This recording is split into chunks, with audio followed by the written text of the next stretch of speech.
여러분 안녕하세요. 세계금융연구원 골든클럽 정기준 원장입니다. 자, 오늘은 음성으로만 찾아뵙겠습니다. 자, 다음 주는 얼굴도 같이 내밀도록 하겠고요. 자, 오늘만 좀 양해를 부탁드립니다. 많이 보고 싶으셨다고요? 한 주만 더 참아주세요. 국내 주식 시장이 7월 달의 흐름들이 8월 달에 이어졌으면 참 좋았을 텐데, 갑자기 좀 잭슨홀도 있었고, 미국이 금리를 더 올릴 수 있다라는 불안감들, 그게 이제 환율에도 영향이 되었었고, 그러다 보니까는 8월 1일 고점 이후에 시장이 무너져 내렸습니다. 이게 17일까지 무너져 내렸고, 17일 저점 이후에는 반등이 시작되었죠. 자, 이 반등이 좀 시원하게 가주지는 못했어요. 나쁘지는 않는데 분명히 나쁘진 않아요. 왜냐하면 지금 문제가 되는 것은 기술적으로 국내 코스피 지수가 문제가 될 수 있는 것은 중기 추세가 무너진 거거든요. 중기 추세가 이탈한 상태였다가 이것을 빨리 탈환을 해야 되잖아요. 여기 정도 올라오면 탈환했다라고 어렴풋이 좀 볼 수는 있을 텐데. 근데 이 수준이 안 되는 상태에서는 언제 어떻게 되더라도 미끄러져 내려갈 수가 있거든요. 특히 반등이 초반에 크지 못했었단 말이에요. 이때 또 크게 장중에 음봉이 나왔었고, 그러면은 이런 상태에서는 언제든지 어떤 큰 악재를 만나든지 시장의 분위기가 안 좋아진다면 이런 식으로 갈 수도 있었거든요. 근데 지금 시장은 추세 탈환을 위해서 달렸단 말이에요.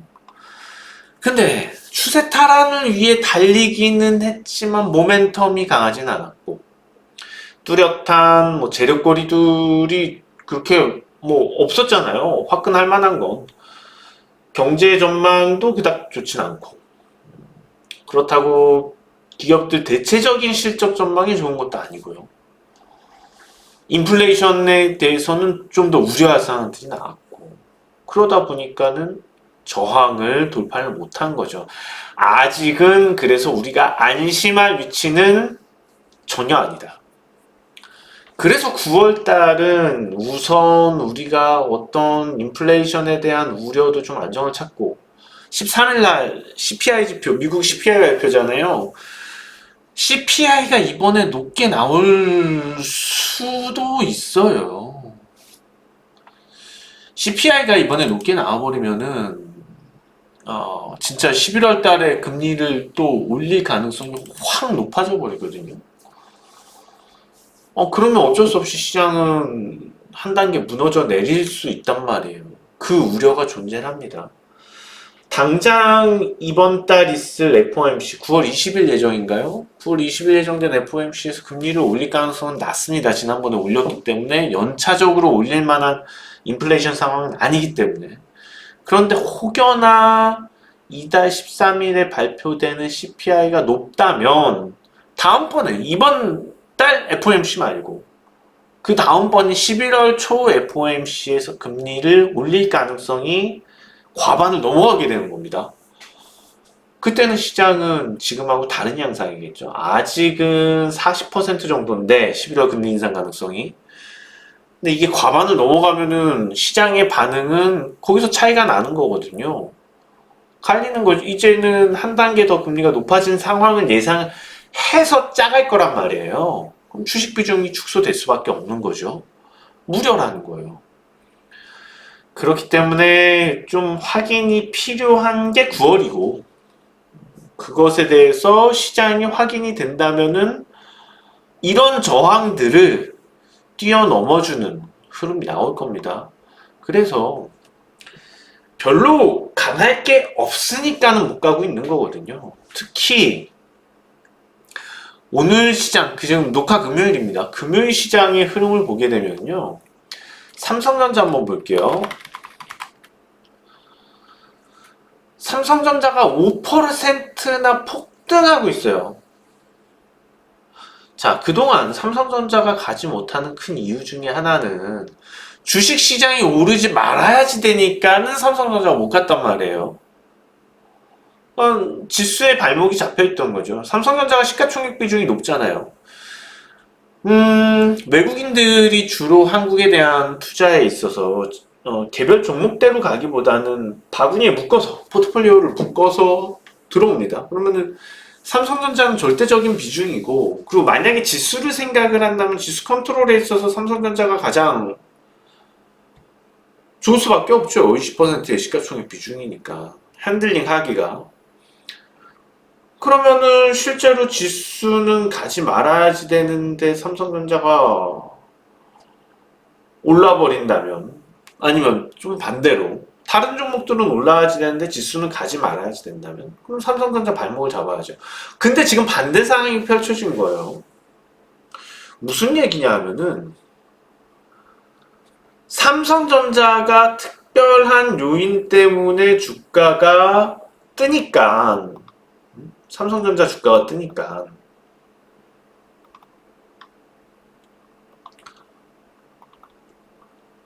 참 오늘 기사들도 많이 나오고 있고요. 뭐 여러 가지 주가가 뜰 만한 요인들이 삼성전자 쪽에서 단기적으로 발생을 하고 있는데, 지금 거꾸로 상황이 돼버린 거죠. 지수는 크게 갈 여건이 안 돼요. 지금 저항도 있고. 근데 삼성전자는 주가가 올라야 되는 거죠. 오늘 같은 날은 개별적 요인이 강하니까. 그러면 다른 종목들이 오늘 어떻게 되겠어요? 망가지는 거죠. 다른 종목들이 그래서 망가지고 있어요. 이게 좋은 현상이 아닙니다. 그다지 시장에 있어서는. 하락 종목수, 특히 뭐 오늘 2차 전지가 나쁜가요? 그닥 나쁜 요인이 아니에요. 삼성전자가 올라가다 보니까 2차 전지주들 뭐 LG에너지솔루션은 4%나 급락하고 있고, 코스닥에서도 그동안 잘 올라가던 종목들이 다 무너지고 있어요. 최근에 많이 올랐던 포스코 DX 같은 경우는 낙폭이 가장 2차 전지주 중에서 컸다가 저가 매수세가 지금 또 유입은 되고 있네요. 오늘 장중 저점 이후에는요. 그럼 우리는 이런 해석을 할 수 있죠. 야, 포스코 DX는 진짜 강한 종목이구나. 그런 해석은 할 수 있을 것 같습니다. 자, 어찌되었거나 시장이 외국인도 잘 들어와주고, 그리고 뭐 지난 시간에 말씀드린 것 같은데 투기적인 형태의 개인 투자자 자금도 계속 유입이 돼요. 그런 상황이면은 삼성전자가 올라야 될 때 삼성전자 덕택에 프로그램 매매가 돌면서 다른 종목들도 따라서 막 붙어 올라가겠죠. 그럼 지금 무슨 얘기냐? 지금은 시장 주변 자금 여건이 좋다고 얘기하기는 어렵다는 겁니다. 힘이 약하다는 거예요. 그래서 오늘 물론 삼성전자 때문에 지수가 지켜지고 있지만은 확실하게 9월 중 추세 탈환이 되지 않는다면 괜히 마음고생하고 지지고 볶고 할 필요가 없다는 겁니다. 끼해봤자 박스권일 거라는 거죠. 크게 빠지기도 힘들어요. 삼성전자에 오늘 수급 들어오는 거 봐요. 그렇다고 크게 올라갈 가능성도 높지는 않다. 그러면 오늘 삼성전자 이거 올라간 게 연속성을 얼만큼 띄겠느냐. 삼성전자가 며칠 이렇게 올라가 버리면 진짜 종목들 여러 죽어나갑니다. 지금 수급 형태에서는요. 그렇게 되지는 않을 거란 말이죠. 그러면은 핑퐁을 칠 건데 아무래도. 여기서 종목들도 마찬가지로 뭐 추세가 올라가는 종목도 있고 하겠지만 엎치락뒤치락이죠 결과적으로. 그럼 개인 투자자들이 그런 부분에서 혼란, 혼동이 많이 오게 되고 오히려 결코 그게 수익에 있어서 도움이 되는 상황은 안 될 겁니다. 그러니까 뭐 좋다 나쁘다 이걸 떠나서 당장 막 이게 시장이 9월 달에 어떤 좋은 효과들이 발생이 돼서 좋은 여건들이 조성이 돼서 가기 위해서는 추세 탈환이 먼저라는 겁니다. 그러니까 그렇게 되는 여건이라면 추세를 탈환을 하겠죠. 지금 요 원 보이시죠? 요 영역에 들어오겠죠. 우리는 그게 확인이 되지 않는 한 적극적인 투자에 나서서는 안 된다는 겁니다. 9월 달의 전략입니다. 자, 그러면 당장 다음 주라도 추세를 탈환하는 상황이 발생된다면 어떻게 대응을 할 것인가? 이때는 따라가는 게 맞아요, 여러분. 근데 반드시 뭘 봐야지 되냐 하면 어떤 요인 때문에, 어떤 요인이 안정이 되었고 아니면 새로이 어떤 요인이 발생하였기 때문에 라는 전제가 붙습니다. 이해되시죠? 뭐 그렇게 어려운 건 아니잖아요. 제 이런 논리들이요. 그러면은 계속 좀 굶어야 되느냐? 우리가 뭐 먹잇감을 찾는다면은 아직은 그래도 투기적인 성향의 시장이 살아 있습니다. 오늘도 상한가 종목들이 몇 개 나와 있고 또 히림 이런 종목들도 수급이 오랜만에 좀 붙어주고 있고요. 넥스트 칩 이런 쪽으로도 기조들이 살아나고 있습니다. 미래반도체, 한미글로벌, 뭐 히림이 같은 뉘앙스인 것 같고. 근데 어제 오른 종목들, 그저께 급등한 종목들 한번 쭉 보세요. 어떤가? 다 바뀌죠? 뭐냐 하면 급등주들, 테마, 급등주들의 연속성이 상당히 떨어져 있다는 겁니다. 그러면은 좀 갈만해서 따라 들어가면은 물매기고 손절 치고 나서 반대 가고 기대 수익률을 낮추고 들어간다 하더라도 실제로 그 낮은 만큼 똑같이 기대 수익이 낮아지기 때문에 생각한 대로 팔지 못하고 물려버리는 경우들이 많이 나오게 되고요. 이런 상태에서 우리가 무턱대고 본판에서, 본게임에서 수익을 못 낸다고 이런 서브 게임을 통해서 만회하려고 무리를 하다가는 더 날려먹죠. 그래서 그것도 지금은 쉽지 않다. 시장의 투기적인 성향도 지금 좀 낮아진 상태다. 그래서 진짜 뭐 초단타 시장에서 시간 진짜 여유 되신다면 그냥 뭐 2% 3% 먹고 나오는 거야 많이 보이잖아요. 오히려 지금 투기 양상에 껴서 2, 3% 먹을 거는 진짜 시장에서 많이 보여요. 실시간 그거는 발굴도 가능할 것 같아요. 탄력 붙어서 가는 종목들 따라가면은 그 정도는 나오니까 욕심만 안 내면 욕심 안 내고 손절 잘 치고 근데 그거 지켜서 할 수 있는 개인 투자자들이 얼마나 또 많아요. 얼마 안 돼요. 소수예요. 그런 투자자도 한 번씩 물리죠. 잘 하다가도 엇박자 한번 타고 그러면 그것도 만만치 않다.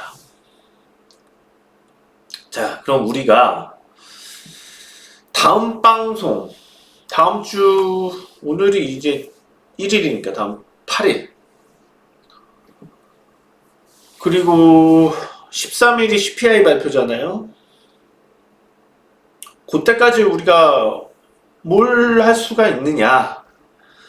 제가 볼 때는 지금 할 수 있는 거는 3분기 또는 하반기 실적 유망주에 대한 저가 매수가 가능하다고 보입니다. 그 정도가 좋을 것 같다.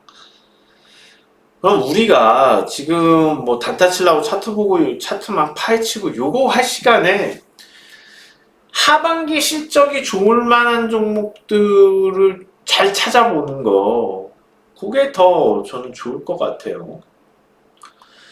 대표적으로 이런 종목들이 있어요. 하반기 실적 괜찮을 만한 종목들이 롯데관광개발 원체 억눌려 있었다가 좀 풀렸죠.